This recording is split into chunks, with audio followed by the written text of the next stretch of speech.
పెద్ద ప్రోగ్రామ్కి నువ్వు లోకేష్ అన్న పక్కనే ఉండి యాంకరింగ్ చేసావు కదా, ఎట్లా అనిపించింది? చాలా హ్యాపీగా ఫీల్ అయ్యాను. అలాగే నాకు ఒకటి బాగా అనిపించింది ఏంటంటే రాజకీయ పార్టీలని ఏది అంటే రికగ్నిషన్ చేయకుండా పిల్లల కోసం అంటే ఎడ్యుకేషనల్ గ్రోత్ అనేది చేయడం వల్ల కంట్రీని డెవలప్ చేసుకోవడం అనేది ఆయన వ్యూ అనేది నాకు చాలా నచ్చింది. ఈరోజు మీ కాలేజ్ నుంచి లోకేష్ అన్న మిడ్ డే మీల్స్ని స్టార్ట్ చేయడం ఫర్ జూనియర్ కాలేజెస్కి ఎట్లా? ఫస్ట్ ఎప్పుడు లేనిది ఈ ప్రభుత్వం వచ్చినప్పుడు అన్ని గవర్నమెంట్ కాలేజ్కి అప్లై చేయడం ఈ మిడ్ డే మీల్స్ ప్రోగ్రామ్ చాలా హ్యాపీగా అనిపించింది. మళ్ళీ ప్లస్ ఒక్కొక్క కాలేజెస్కి ఒక్కొక్కరికి వెళ్ళడం, అలా మా కాలేజ్ సెలెక్ట్ చేసుకుని నారా లోకేష్ గారు ఎడ్యుకేషన్ మినిస్టర్ గారు రావడం చాలా హ్యాపీగా అనిపించింది. సీసీ క్యాంప్స్ గురించి బయట పెట్టించండి సార్ అని అన్నాను. అప్పుడు మాట్లాడినప్పుడు చాలా భయం వేసింది. కాకపోతే ఆయన సార్ ఆన్సర్ ఇచ్చిన దానికి ఒక సెకండ్ కూడా ఆలోచించకుండా వెంటనే చెప్పడం ఆన్సర్ మాత్రం చాలా హ్యాపీ. మాట్లాడే అన్నిటికీ ఆయన ఆన్సర్ ఇచ్చింది చాలా బాగుంది. అసలుకి ఎక్స్పెక్ట్ చేయలేదు అలాంటి మాట్లాడతారని. అలానే మిడ్ డే మీల్స్ తో మాతో పాటు కూర్చొని తింటారు అనుకోలేదు, కూర్చున్నారు. అలానే బాగా మాట్లాడారు. లోకేష్ సార్ మా కాలేజ్ ని సెలెక్ట్ చేసి ఈ కాలేజ్ కి వచ్చి ఈ ప్రోగ్రామ్ ని కండక్ట్ చేస్తున్నారు. I feel so proud, I'm very happy. Sir చాలా ఆనందంగా ఉంది సార్. ఆయన ఇక్కడ దాకా వచ్చి ఇంటరాక్ట్ అవ్వడం, మా సమస్యలు ఏమేమి ఉన్నాయని అడగడం, అందరితో కలవిడిగా మాట్లాడడం, అమ్మ చెల్లెళ్ళారా అని చాలా ఆనందంగా ఉంది సార్. మాకు చాలా ఆనందంగా అనిపించింది. ఎందుకంటే ఇప్పటిదాకా కాలేజ్లో అన్నం పథకం ఇప్పటిదాకా రాలేదు. మేము వచ్చిన తర్వాత రావడం మాకు ఇంకా ఆనందంగా ఉంది. లోకేష్ అన్నీ డైరెక్ట్గా వచ్చి మేము మీకోసం మధ్యాహ్న భోజనం పథకం తీసుకొస్తున్నాం అది పర్టికులర్గా మీ కాలేజ్కి వచ్చి చెప్పడం ఎట్లా అనిపించింది? చాలా గర్వంగా అనిపించింది అన్న. ఎందుకంటే ఎన్ని కాలేజీలు ఉంటుండగా పర్టికులర్గా మాదే సెలెక్ట్ చేశారంటే ఉంటుంది కదా, మంచిగా చాలా హ్యాపీగా కూడా అనిపించింది. ఆ ఎండలో అలా నడిచి వెళ్ళి మళ్ళీ నడిచి రావాలి అంటే ఎవరికి రాబద్దుగా అట్లా మధ్యాహ్నం వస్తాం పడుకుని పోతాం ఎండలో, ఏమి ఇలా పెట్టడమే బెటర్. చాలా సంతోషంగా అనిపించింది అన్న, బాగుంది. లోకేష్ సార్ అలాగా మా గురించి అంత కేర్ తీసుకున్నందుకు మాకు ఒక హ్యాపీ. వారు పెద్దవారైనా కానీ ఫ్రెండ్లీగా మాట్లాడారు, దానికి సంతోషంగా ఉంది. ముందు ఏం చెప్పినా కానీ ఇక్కడ ప్రాబ్లమ్స్, ఎటువంటి ప్రాబ్లమ్స్ చెప్పినా కానీ ఇప్పుడు సీసీ కెమెరాలు చెప్పారు, రేపే నేను ఇంప్లిమెంట్ చేస్తానని చెప్పారు చూడండి, అది నాకు చాలా బాగా అనిపించింది. He's perfect as a educational minister అనిపించింది నాకు. అంటే చూడడం ఫస్ట్ టైం, డైరెక్ట్గా చూడడం ఫస్ట్ టైం చాలా హ్యాపీగా అనిపించింది. నేను చూడడం అంటే క్లోజ్లో చూసాం కాబట్టి కొంచెం థ్రిల్గా అనిపించింది. లోకేష్ అని ఇందాక ఒక విషయంలో బాధపడ్డాడు. ఎట్లా అంటే ఈ కాలేజీ కేవలం 2.5 రేటింగ్స్తోనే ఉంది, పాస్ పర్సెంటేజ్ కానీ పర్ఫార్మెన్స్ పర్సెంటేజ్ కానీ అని. ఖచ్చితంగా మీ నుంచి ఆ ఎక్స్పెక్టేషన్స్ పెట్టుకున్నాడు అన్న, దీన్ని ఇంక్రీజ్ చేస్తారు అని చెప్పి. మరి మీరు ఇస్తారా? అది ఇన్ని ఫెసిలిటీస్ ఇస్తున్నారు లోకేష్ సార్ అంటే. ఇది వరకు అసలుకి ఎప్పుడు టెక్స్ట్ బుక్స్ గవర్నమెంట్ అలా ఏం లేదు, టెక్స్ట్ బుక్స్ ప్రొవైడ్ చేయలేదు. ఎడ్యుకేషన్ పరంగా చాలా డల్ గా ఉన్నాము. కానీ ఇప్పుడు ఇన్ని ప్రొవైడ్ చేసినప్పుడు, ఇన్ని ఫెసిలిటీస్ ఇస్తున్నప్పుడు మేము ఖచ్చితంగా దాన్ని ఇంప్రూవ్ చేస్తాము, పర్సంటేజ్ ఎక్కువ తెస్తాము, దానికి రెట్టింపులుగా ఉంటాము. డిసప్పాయింట్ అయ్యారు కానీ ఆ డిసప్పాయింట్ అయిన దానికి కూడా ఆయన అభివృద్ధి చేద్దాం అనుకున్నారు. ఇప్పుడు అకాడమిక్ మన పర్సంటేజ్ బాగోలేదు, ఇంప్లిమెంట్ చేద్దాం ఏమని చెప్పారు, మీరు అకాడమిక్ పర్ఫార్మెన్స్ మీది బాగుంటే మీ కాలేజ్ ని ఇంకా ఇంప్రూవ్మెంట్ చేద్దామని చెప్పారు. మళ్ళీ ఇక్కడ ఇన్ఫ్రాస్ట్రక్చర్ ఫెసిలిటీస్ బాగోలేదని చెప్పారు. కంపల్సరీ మీరు మంచి ప్రోగ్రెస్ చేస్తే ఇన్ఫ్రాస్ట్రక్చర్ ఫెసిలిటీస్ కూడా ఇంప్రూవ్ చేద్దామని చెప్పారు కదా. చేస్తాం సార్, 100% మేము ఇంప్రూవ్ అవుతాం సార్. మా లెవెల్ బెస్ట్ మేము చూపిస్తాం సార్. సార్ అప్పుడు అంటారు వచ్చి, అవునమ్మా మీరు చేశారు నేను కూడా చేస్తానని చెప్పి అంటారు. కానీ మీ కాలేజ్కి 2 పాయింట్ రేటింగ్ ఉంది అని చెప్పి లోకేష్ అని చెప్పాడు ఇందాక. మరి దాన్ని మీకోసం ఎంత చేశాడు కదా, దాన్ని ముందు తీసుకెళ్లే ప్రయత్నం చేస్తాం.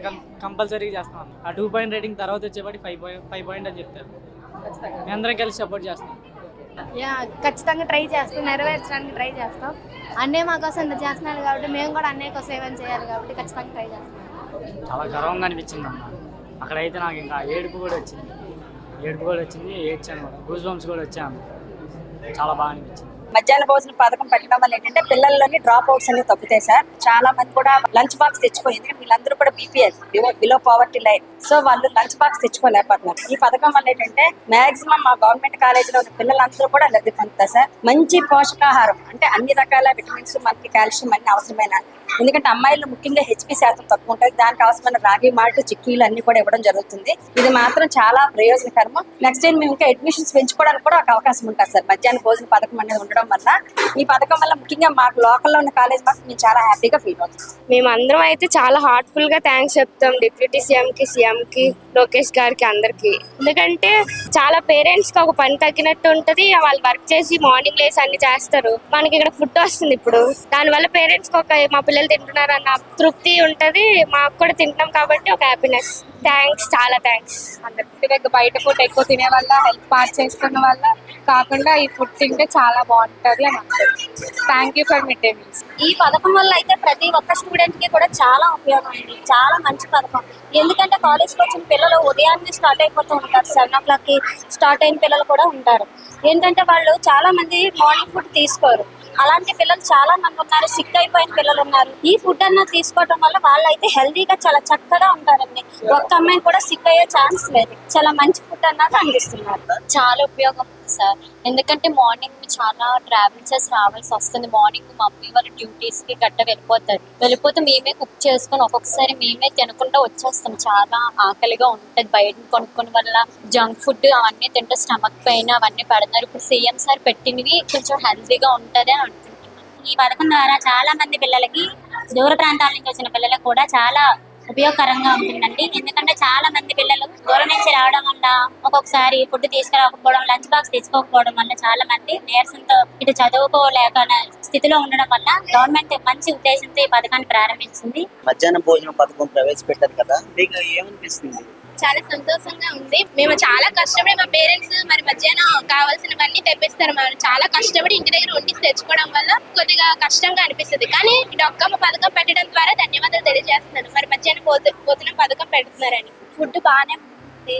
మేము ఇక్కడ తినడం వల్ల మా పేరెంట్స్ కూడా కొంచెం ఉపయోగపడుతుంది. ఎందుకంటే ఉదయాన్నే లెగిసి వండడం వల్ల చాలా లేట్ అవుతుంది కాలేజ్ కి. బట్ ఇక్కడ పెడుతున్నారు కాబట్టి పర్లేదు. ఇలా పథకం పెట్టడం వల్ల ఎవరికి ఒక పూట తినే వాళ్ళకి మంచి ఆహారం దొరుకుతుంది. ఈ ఆహారం ద్వారా రోజుకి 1200 క్యాలరీలు 120 గ్రాముల ప్రోటీన్ పిల్లలకు అందుతుంది. ఇంత ఆహారం తినడం వల్ల వాళ్ళు క్లాసుల్లోనే కాదు ఏ యాక్టివిటీలో అన్నా చాలా చురుగ్గా, ఆనందంగా, ఆరోగ్యంగా ఉంటుంది. మా పేరెంట్స్ తక్కువ శాలరీ అది వచ్చిన వాళ్ళకి, టైం సరిపోకుండా ఉన్న వాళ్ళకి, మా మమ్మీ వాళ్ళకి అందరికీ ఫుడ్ అది వండిసి పెట్టడానికి వీలవుతూ ఉంటది. ఇప్పుడు ఇలా పెడుతున్నప్పుడు హాస్టల్ ఫుడ్ కూడా కొంతమంది హాస్టల్లో తింటున్న వల్ల వాళ్ళకి ఇన్ఫెక్షన్స్ అవి అయిపోతున్నాయి. హెల్త్ ఇష్యూస్ చాలా వస్తున్నాయి. కాబట్టి వాళ్ళకి కూడా ఈ ఫుడ్ తినడం వల్ల కొంచెం హ్యాపీనెస్ వస్తుంది. నెక్స్ట్ హెల్త్ కూడా బాగుంటది అందరికి. ఈ మధ్యాహ్న భోజనం పథకం వల్ల అందరూ హెల్తీగా ఉంటారు. మళ్ళీ న్యూట్రిషనల్ వాల్యూ కూడా పెరుగుతుంది పిల్లలందరికీ. వాళ్ళు చదువు మీద కాన్సన్ట్రేషన్ చేయడానికి కూడా వీలుగా ఉంటుంది. ఇది పథకం పెట్టడం వల్ల అందరికీ ఆనందకరంగా ఉంది. చాలా మంచి పని చేశారు అనిపిస్తుంది. చాలా మంది మధ్యాహ్నం పూట భోజనం తినకుండా ఉండేవాళ్ళు కూడా ఉన్నారు. అటువంటి వాళ్ళకి మధ్యాహ్నం భోజనం దొరుకుతుంది. మంచి ఉపయోగం ఉంది. అంటే ఎంత కష్టపడి దూరం నుంచి కూడా వస్తారు. ఎంతో మంది కష్టపడి ఇక్కడ క్యారేజ్ లైఫ్ లో ఉండడం చాలా కష్టంగా ఉంటది. పథకం వల్ల చాలా మంది హ్యాపీగా కూడా ఉంటారు. మంచి పథకం.